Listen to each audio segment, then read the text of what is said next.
Hi everyone, welcome back to my channel, Coasters and Places, and today's video a little bit different than what I've done before, but I thought this could be a very useful educational video, just a very fun, useful video in general. So if you're a beginner coaster enthusiast, or maybe part of what we call the GP, general public, like you don't know a ton about coasters but you do enjoy them, or you just want to brush up on coaster knowledge, this video is going to be for you. So what this video is about is I'm going to talk about entry-level info and terminology for a beginner coaster enthusiast or a general public. I'm going to go through different types of coasters in particular and different elements on coasters in particular, and some different inversions, different sensations that you may get while riding a coaster in this video. In a future video, I'm also going to go through maybe some major manufacturers and maybe a little bit about them, or major coaster types you may see from each manufacturer, but this one's more focused on basic terminology, basic knowledge, entry-level knowledge, I would say. So I'm going to go ahead and start this video out, and I'm going to start talking out with the different types of coasters first. So the first coaster type that I want to talk about is what's called a fourth dimension coaster. This is a type of roller coaster that has controlled rotatable seats that are cantilevered on each side of the track. So they are like in a fixed position. They can rotate and flip in a controlled manner. The most famous one of these is going to be X2 at Magic Mountain. This type of coaster is going to be different from what is similar, which is called a free spin coaster.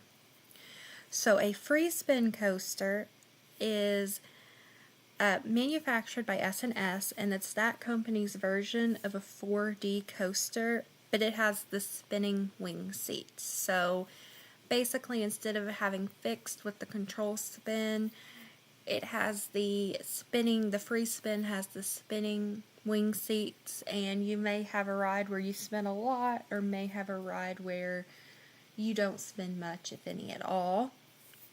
Whereas the 4D coaster, you're guaranteed to spin because it's that fixed pattern position spinning.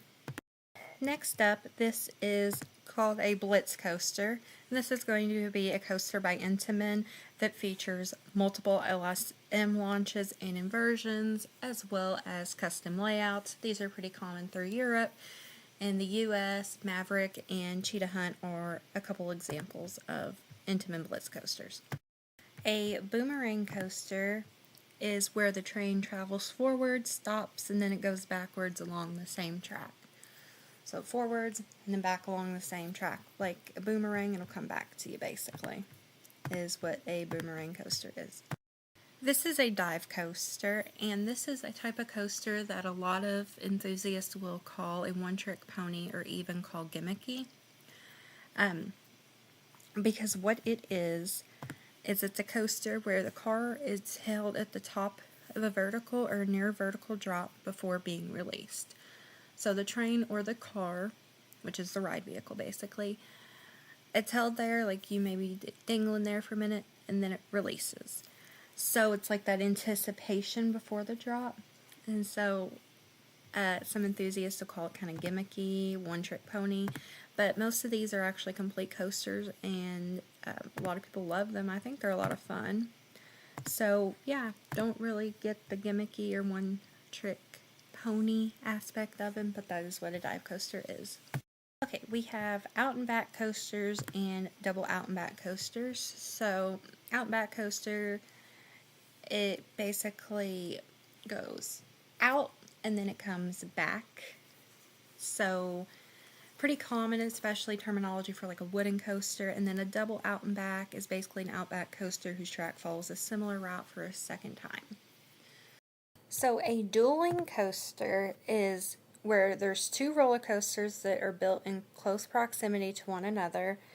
Then the two layouts interact, each coaster experience with lots of near misses or racing elements. It is not the same as a racing coaster though, which I will explain what a racing coaster is in a minute. Now, a dueling coaster can be what they call a Mobius loop coaster or a Mobius, a racing coaster can also be a Mobius coaster. And that's going to be a racing or dueling roller coaster with one continuous track instead of two separate ones. The best example of this is going to be Twisted Colossus at Magic Mountain. So you get to do like the blue track and then the green track.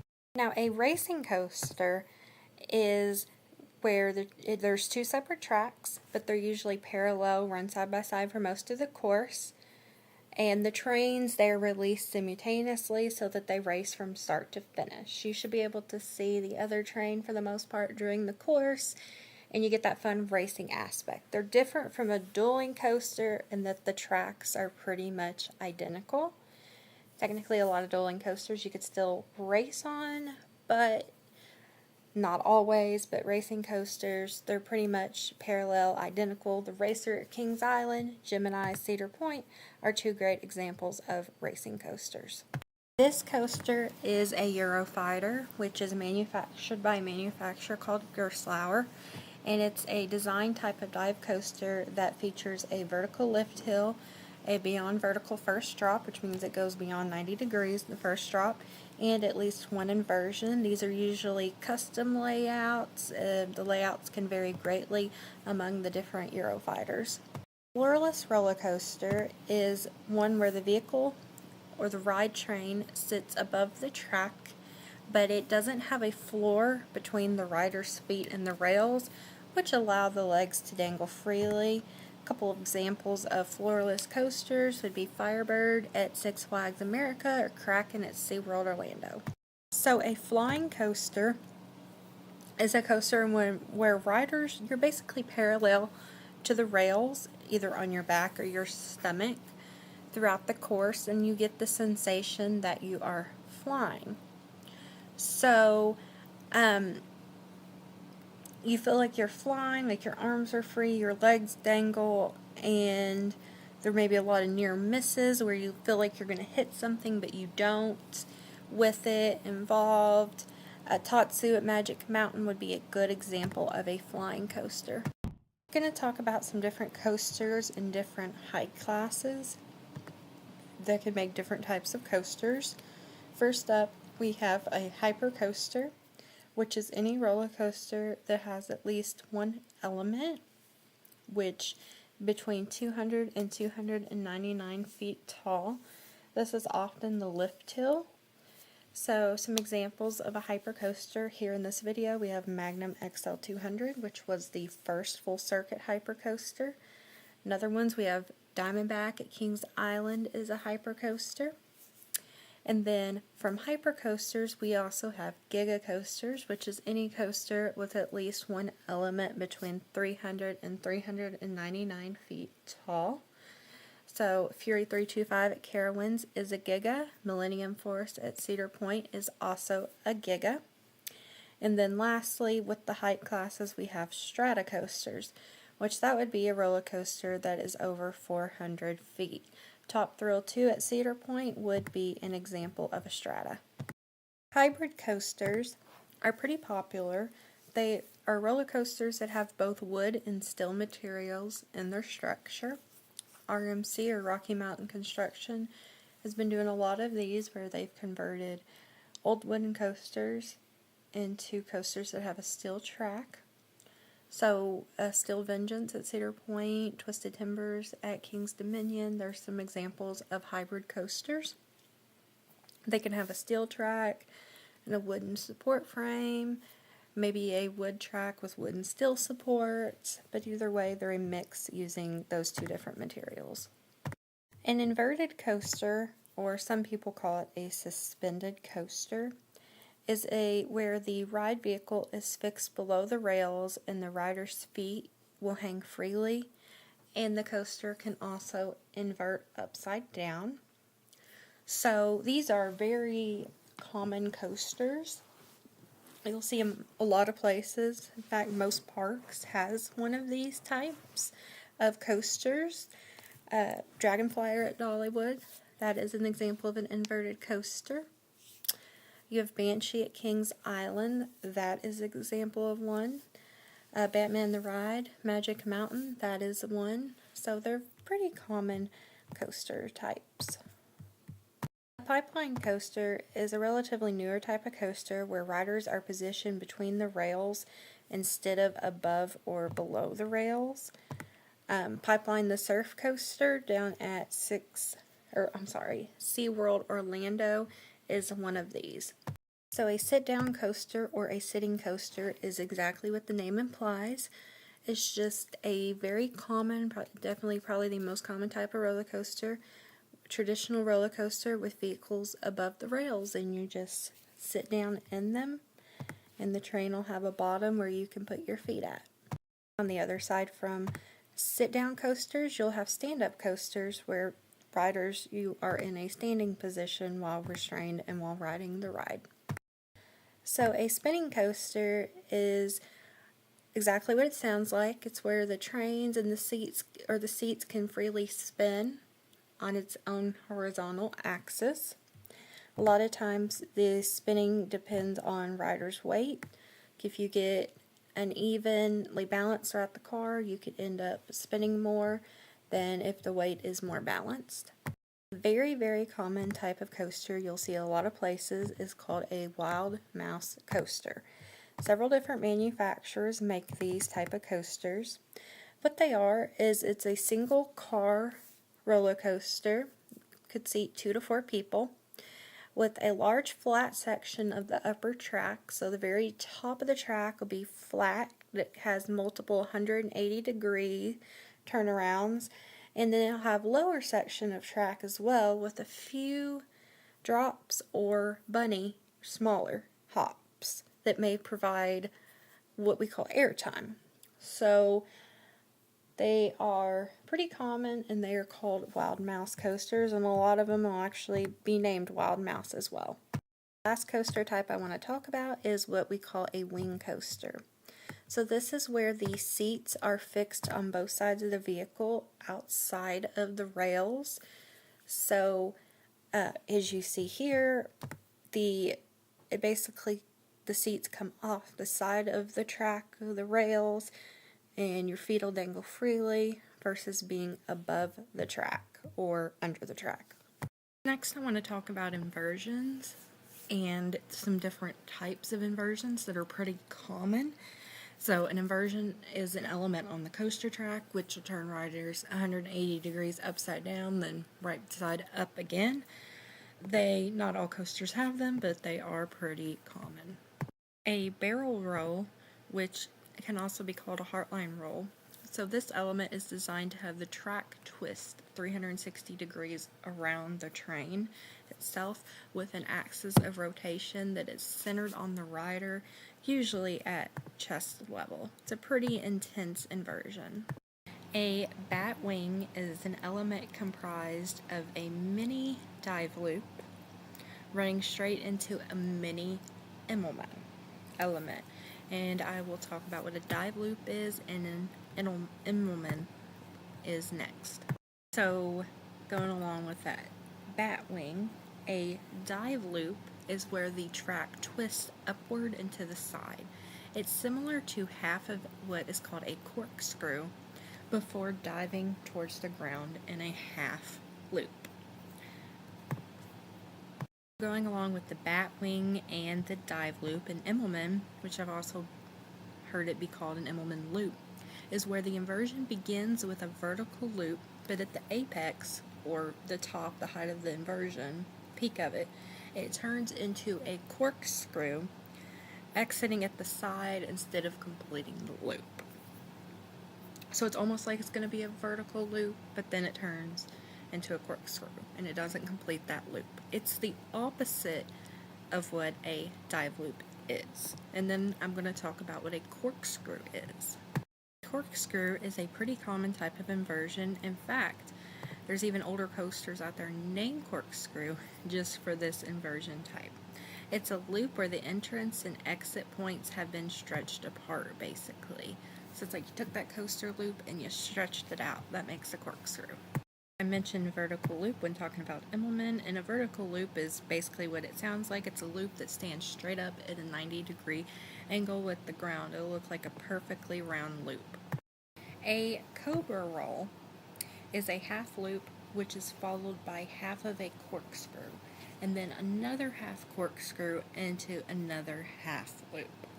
So it starts with half a loop to half a corkscrew, then back to half a corkscrew into another half loop.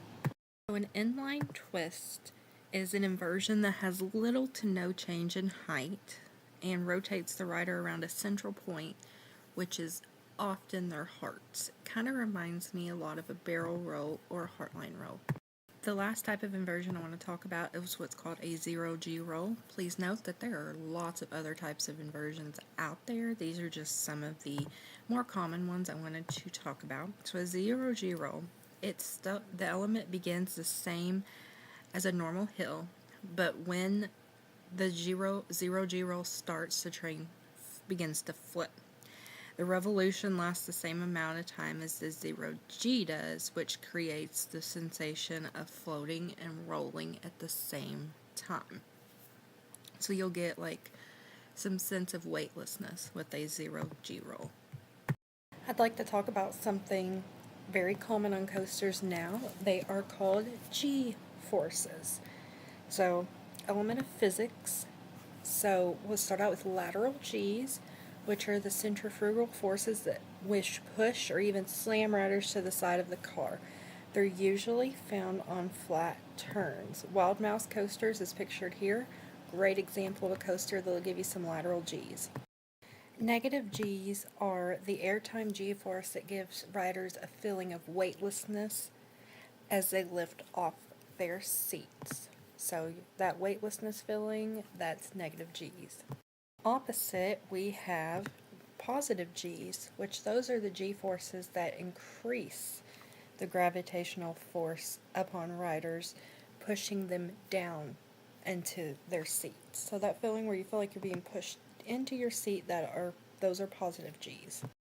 Something that coaster lovers, coaster fans, enthusiasts pretty much love is airtime, which it does kind of go back to the negative G's.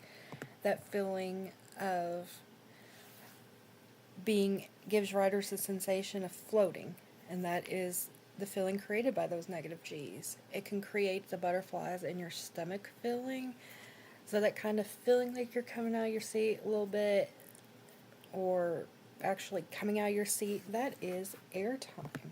But let's talk a little bit more specific about airtime. So bunny hills are a series of small, short hills, usually towards the end of the track, designed to induce brief bursts of airtime. These can actually be pretty intense despite their small size. So a camelback or camelback hill is a medium to large airtime hill, or often a series of 2 or more hills. So they're airtime hills designed to provide airtime to the rider. So you have a type of airtime called ejector airtime, which is where the riders are lifted abruptly out of your seat for a second or two before you get dropped back into their seat. It's considered a violent, quote-unquote, airtime, but it shouldn't typically really hurt or anything. It's just sudden and pretty intense. Kind of the opposite, you have floater airtime, which is a type of airtime that gently lifts riders out of their seat for a full second before softly lowering them back into their seats. So this is a more gentle type of airtime. Floater, because you can feel like you're kind of floating. A mix of those two types of airtime is what we call flowjector. So flowjector airtime is stronger than floater airtime, but it's not quite ejector, just kind of in the middle between the two. Next, I want to talk about launch coasters and 3 different types of launch coasters, which I would say are the 3 probably most common. There may be some other types. Starting off with the air-powered launch. This is when the train is launched using compressed air. This type isn't super common anymore. It does suffer from some reliability issues, but it can produce an incredibly powerful launch though. So an example of would have been like Hypersonic XLC at King's Dominion when it was open. You had Dododampa when that was open. One that is open would be Powder Keg at Silver Dollar City. But as you tell, they're not the most reliable, but they can be pretty intense. This next type of launch coaster is more common, but they're a little bit like outdated, as in newer technologies and more taken over, but that is an LIM launch coaster. So what that is, it stands for linear induction motors. They're a form of electromagnetic propulsion where the stator and the rotor are laid out in a line which produces a linear force as opposed to torque or rotation. These are more reliable, I would say, than air-powered launches. So a lot of premier rides would be like Revenge of the Mummy, Flight of Fear, Poltergeist, Mr. Freeze coasters.